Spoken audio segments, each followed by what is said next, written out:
Welcome to the No Quit Living podcast. Our primary objective is to motivate and inspire our listeners to never quit. The reality of life is simple. We all fall. We all fail. At times, we get knocked down. The question is, do we get back up? Are we stronger? Are we better prepared to attain the maximum of our potential? Thank you for joining our No Quit tribe. As you go for your greatness today, never quit.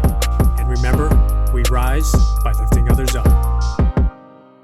Welcome to episode number 306 of the No Quit Living podcast. I'm your host, Christopher J. Worth, and today's theme of the day is curls for your brain.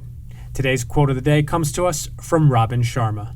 Fill your brain with giant dreams so it has no space for petty pursuits.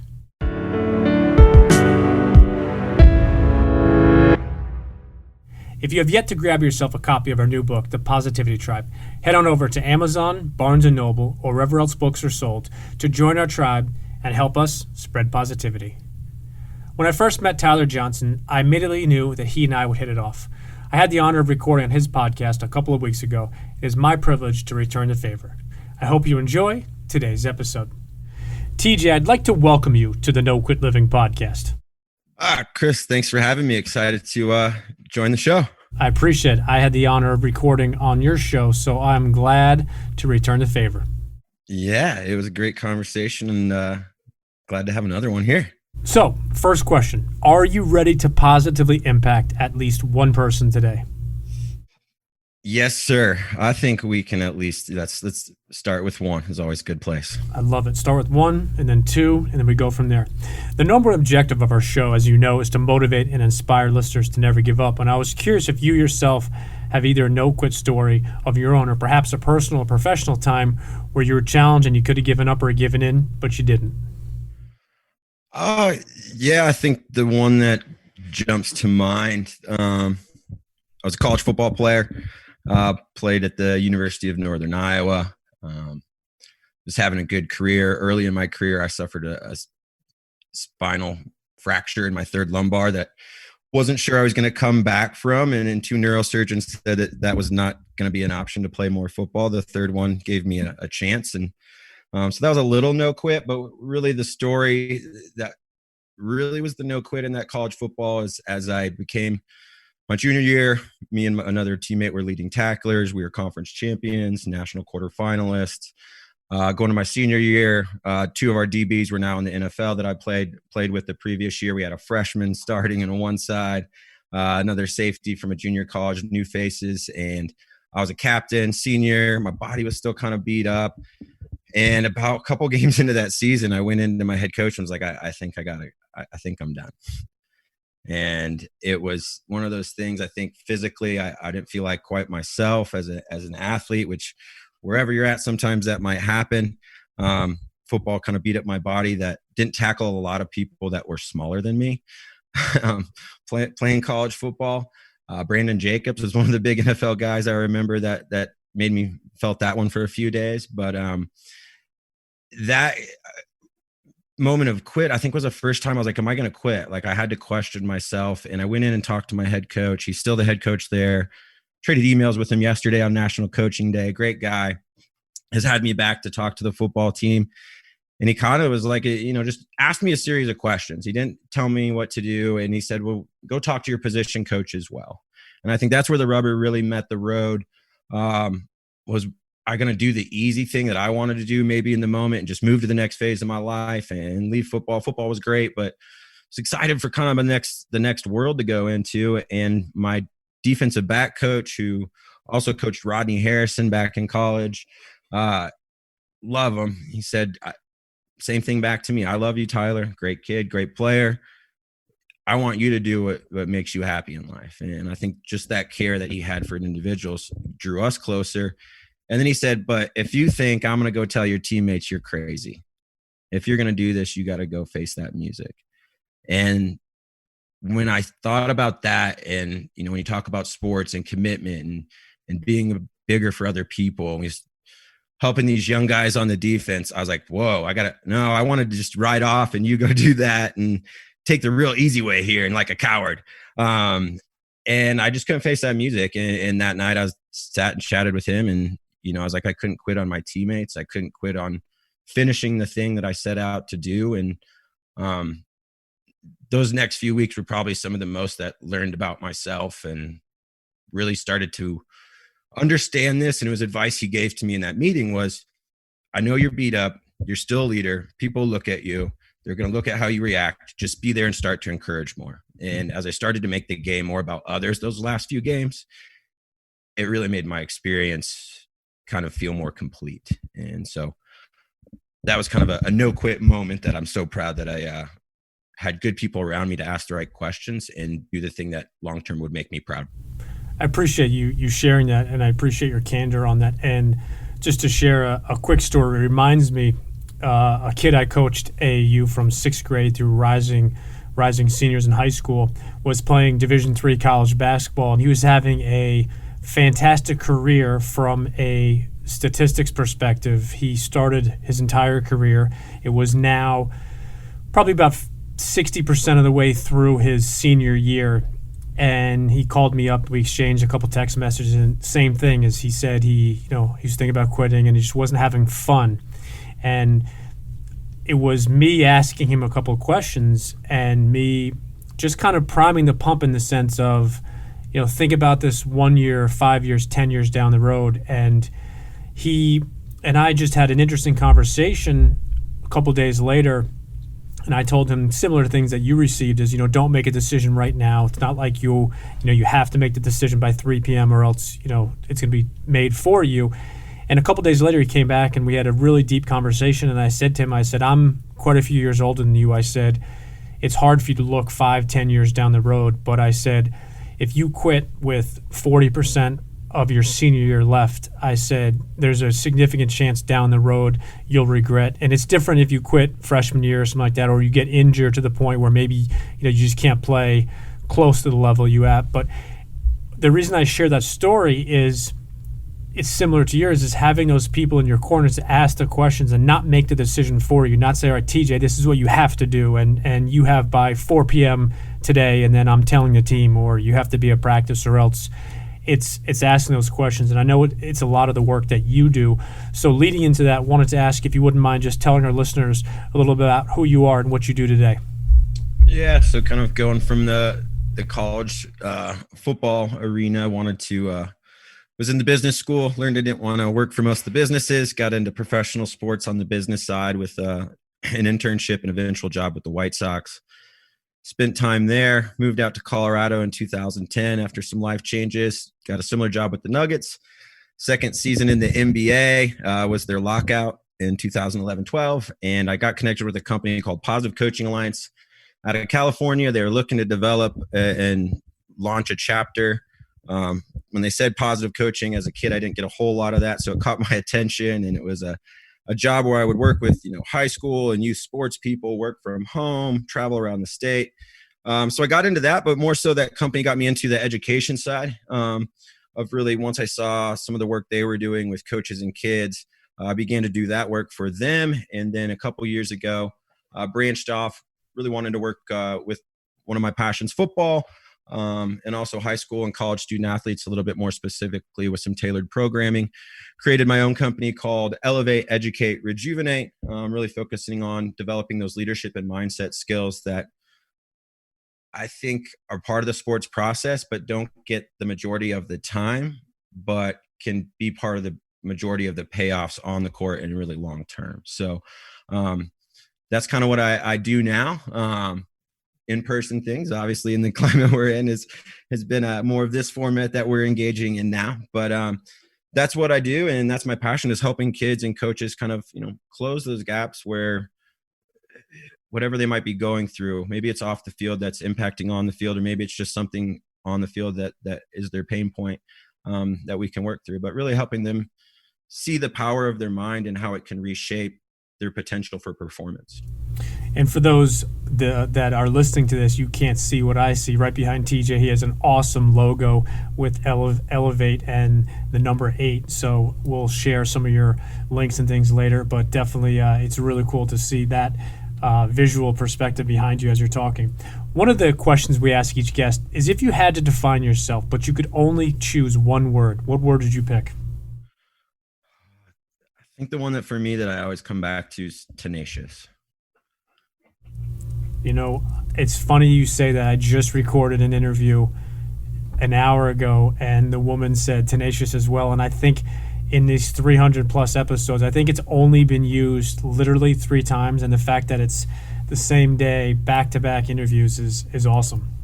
I think, yeah, for me, I think there's always been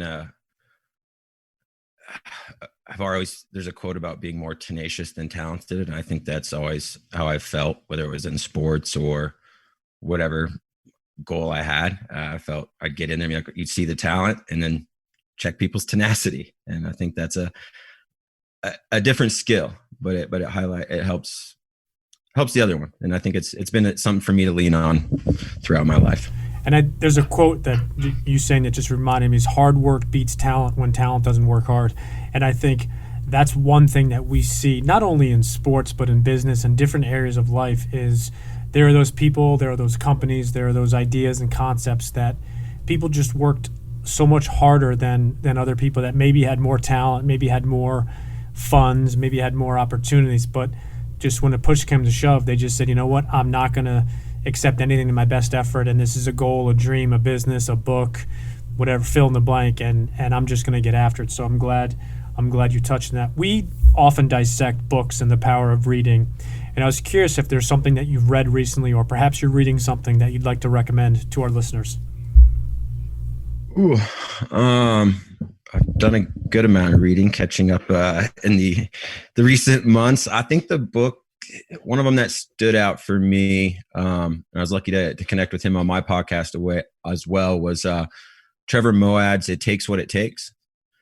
Was the book, and I think, like I said, I've worked for the Positive Coaching Alliance, still do some work with that organization now, and positivity is a big element of being able to shape perspective, mindset, and framework in those things.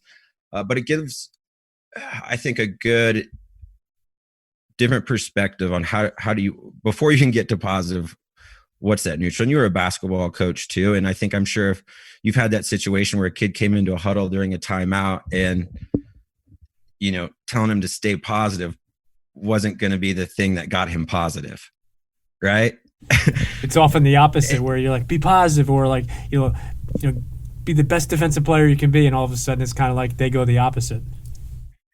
And I think that's where it's like in these intense moments of sport, it's hard to pivot from a really bad, unless you have a skill set, a mind, and routines developed to do that.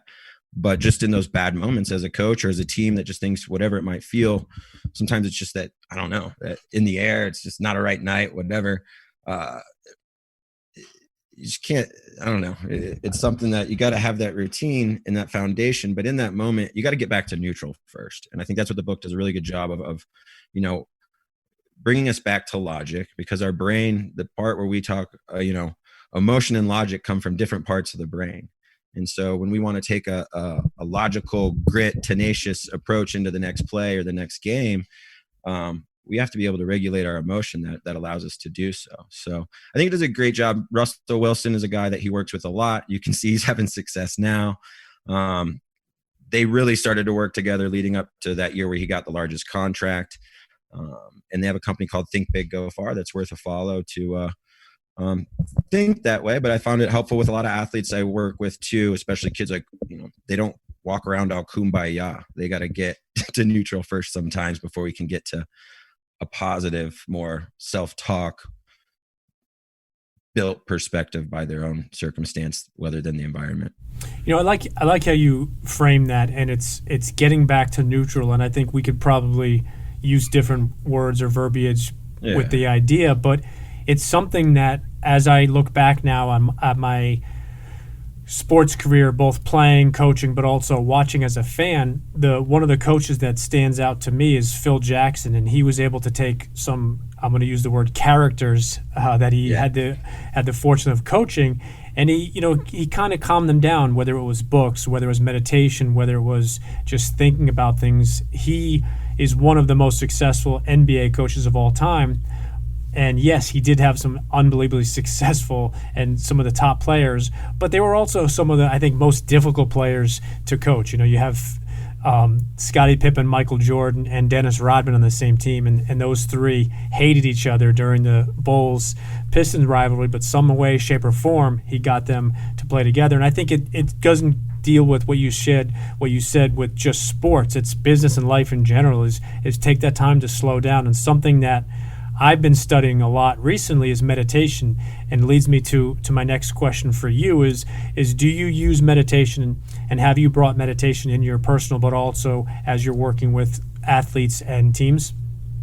Yeah, personally, when I worked full-time with the Positive Coaching Alliance, the CEO and founder, Jim Thompson, was big into meditation. I think, visualization, pre-game things in college. I did some forms, I think, but was not a practice. And then, so I was really exposed through Jim Thompson. And I remember there's a video that's like, meditating is like doing curls for your biceps, but for your brain. And I love doing curls. So I was like, let's do some brain curls. And so it was kind of that phrase. And at the time, personally, we had our first baby on the way. I knew my life was about to change.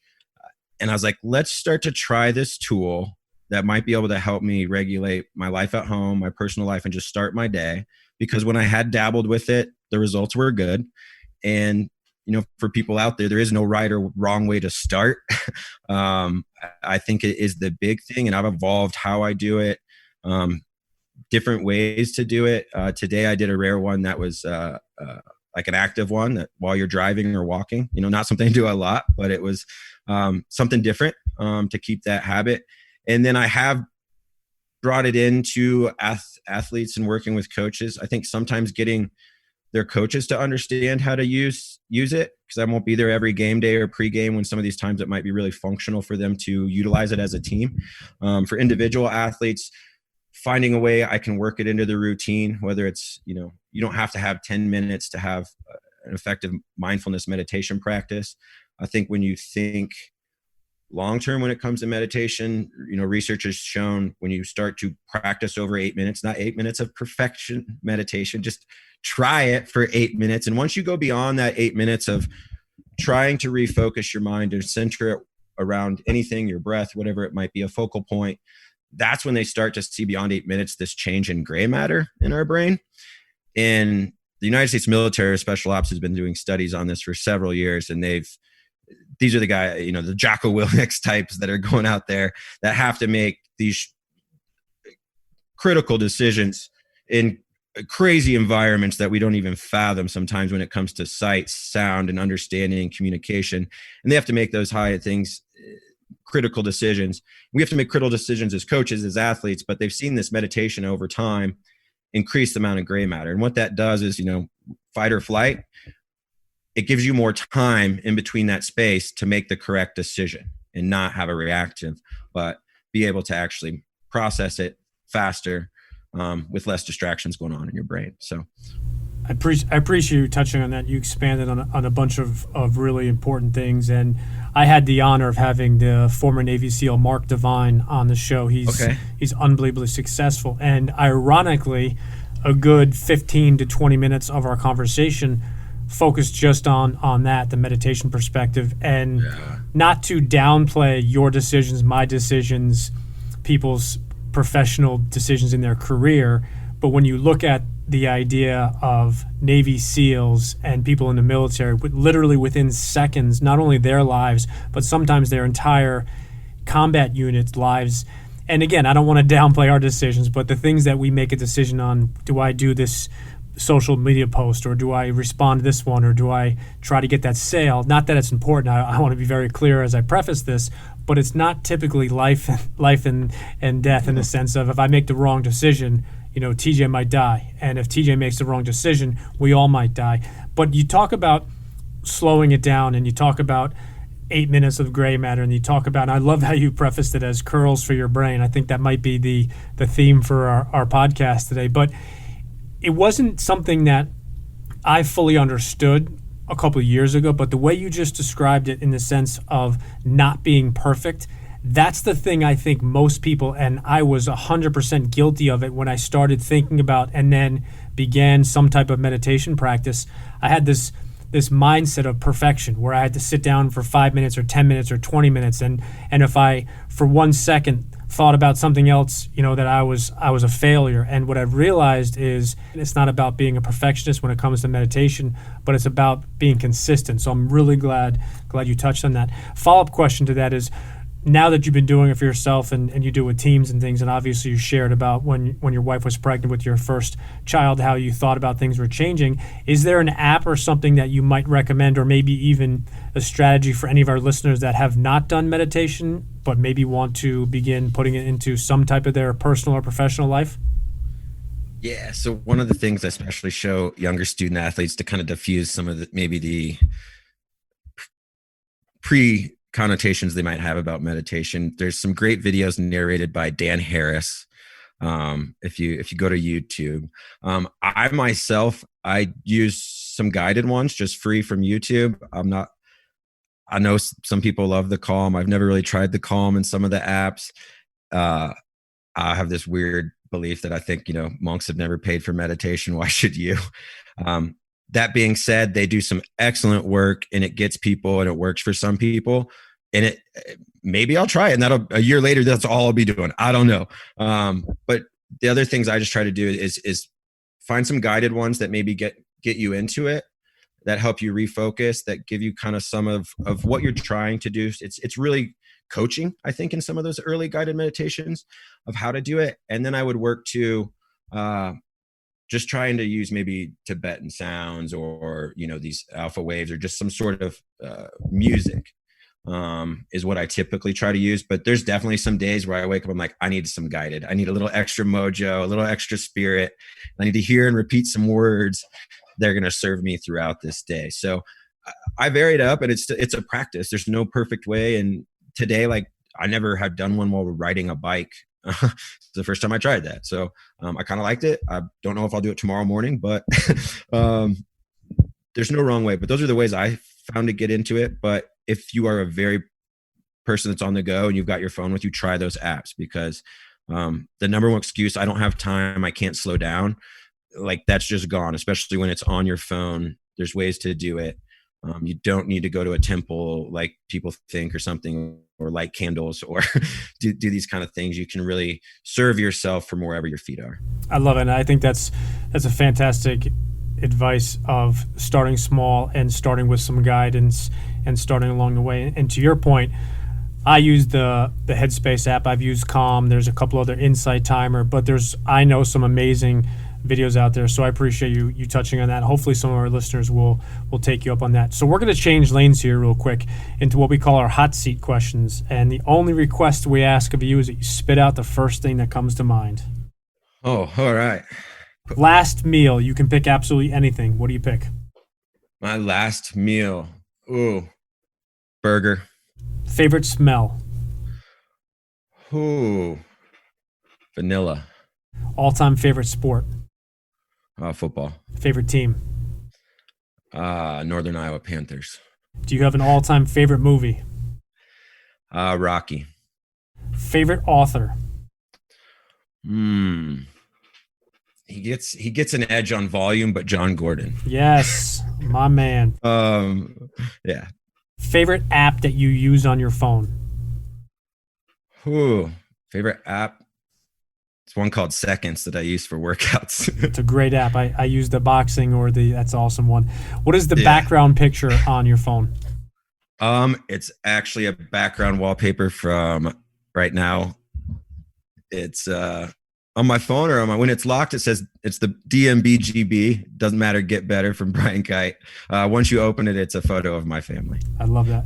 Do you have an all-time favorite book? All-time favorite book? Yes.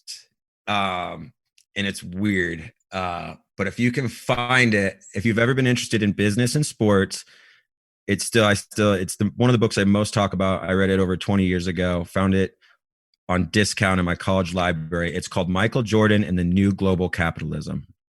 Who's it by?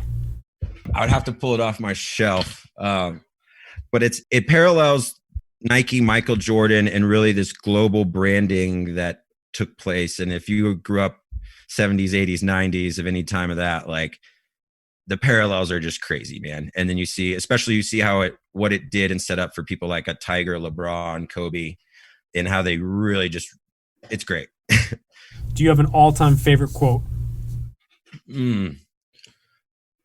All-time favorite quote. So for me, it's kind of the purpose of that 8 in there. Like I said, I playing football, I wasn't always the biggest dude. I got knocked down, so I always had that quote in my locker in college: the fall down 7, get up 8. And that's really why that's into the Elevate, Educate, Rejuvenate, is that old Asian proverb of we fall 7, rise 8. There's a lot of variations of it out there now. And I think the thing when I ask kids, when we talk about it too, I say, well, how do you do that? And the kids kind of look at me. I'm like, well, if you fall 7 times, you can get up 7 times. But if you fell 7 times, how do you get up 8 times? I'm so glad you touched on that, because that's one of my all-time favorite quotes. And I have a sweatshirt that has now been retired because I think I actually wore it out too much, where it actually had holes and stuff in it. But one of my friends at my gym was looking at me one day, and and someone was looking at me from across the way, and I was like, I finally walked over and I'm like, what's up? And he's like, if you fall down 7 times, he's like, you get up every time. He's like, you get up 7 times. He's like, how do you get up twice for one fall? And it was just funny because I thought something was wrong, and he had clearly been thinking about it, and I couldn't answer it. And I was just like, and he's like, no, he's like, think about it. He's like, if I push you down right now, he's like, you fall down once. He's like, you get up once. And he went through the whole thing. He's like, you fall down 7 times, you get back up that 7th time. He's like, how do you get back up an 8th time without fall? And I was like, and the way he worded it, and I was just like, all right, I'm gonna go finish my workout. And I kid you not, for the next hour in my mind, I was like, it's not possible. So right, and that's what kids kind of like. You see the wheels start to go, but it's that process of rising 7 that creates that 8th rise. And for me, sometimes working with student athletes, I put that into like, how committed are you to 7 days a week? Because if you're committed 7 days a week, you'll create that separation through that magical 8, that 8th time you rise. I took it very literal as a young athlete. Just keep getting up. And I think that was what instilled it in me. And I think that's kind of what it is about, is just keep getting up. And every time you get up, sometimes you get up and there's a different picture in front of you than when you fell. But if you're still down, man, the picture's going to look the same. So that's why I love that. That's why I put it in kind of what I talk about. And it's just something that's helps me try to stay resilient in a very simple way. I've known you for a little while now, and I had no idea that's the reason why the Elevate. I just thought it was the play on Elevate, Educate. And that's and I enjoyed your sign behind you with the number 8, and now I enjoy it even more because that is one of my all-time favorite quotes. So, do you want? Can I give you the last drop on the sign then, Chris? Yeah. Now that we're connected. Yes, please do. You see the red line, right? No, I can't see it right now. Oh, yep, gotcha. So if you see it in my logo too, there's another Asian old proverb that says, once we connect or meet a human being, we are forever connected through an invisible red line. So Chris and I are now connected through this red line. If you're listening to this podcast and want to connect and have a red line, reach out. But that's what the red line is about, is once we engage in interaction, and I kind of put that in there to create intent, because we have so many interactions we don't have intent behind as we busily go throughout our day. But that's what that red line is about in there, in the symbolism. So just since you're fascinated by the 8, I had to share the other one and let you know we're connected by that feature as well. That is awesome. We're definitely connected by that, but also by a bunch of other stuff as well. So sure. I'm curious to get your answer on this one. And I know that you're very active on social media and different platforms. Are there 1 or 2 people that you follow that, especially during this challenging times, that put out positive messages and that you'd like to possibly recommend to any of our listeners today? Yeah, one I like is a guy named Tim Elmore from an organization called Growing Leaders. And his stuff is sometimes a little bit specific to youth or student athletes, coaches, and kids a little bit. John Gordon, always, it's a lot of stuff from his books, but he's someone positive. And and then right now, I mean, sometimes Twitter's just full of crap. So I try to, have kind of a negativity diet on those things that I'm only seeing positive things. And if it's not serving me, or if they're sharing things that aren't serving me, don't allow them into that space. But there's a couple other ones. A lot of the ones, some of my podcast, I think some of the athletes right now with some of the different things and issues going on all around the world are having seeing the athletes have a voice on some things is great, especially when it's done the right way. And so, I think there's a lot more positivity out there than we just get bombarded with so much of the other stuff. No, I could not agree more. And then for listeners that want to connect with you or follow you, please share that the way they can do that, but also please tell them where they can find your podcast as well. Yeah, my podcast is called the Elevate Podcast. Like Chris said, if you'll find it, ELEV and the number 8. And that's really my Twitter and Instagram handles are Elevate Educate with that numeral in there. If you want to reach me by email, you're going to have to spell it all out though, because Gmail won't let you put a number in there. So Elevate Educate Rejuvenate at Gmail is the fastest, most direct way to reach me through that. And love to connect with you if there's anything I can do for you or help anybody out there with.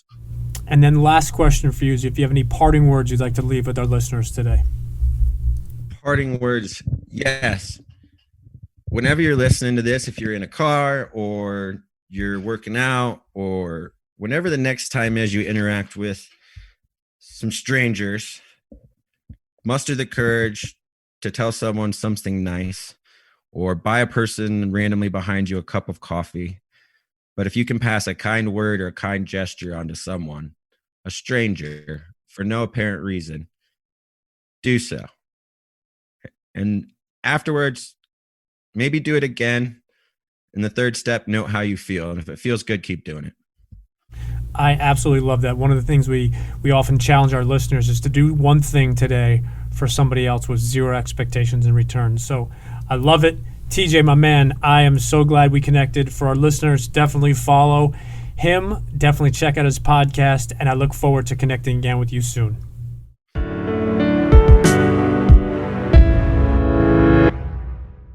Thank you for listening to episode number 306. Tyler shared a famous Japanese proverb that I absolutely love. Fall down 7 times, get back up 8.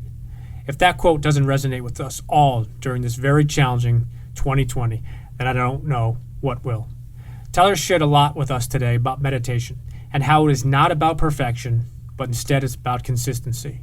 His parting words are absolutely perfect, passing on either a kind word or a gesture to a stranger. So that's my challenge to you.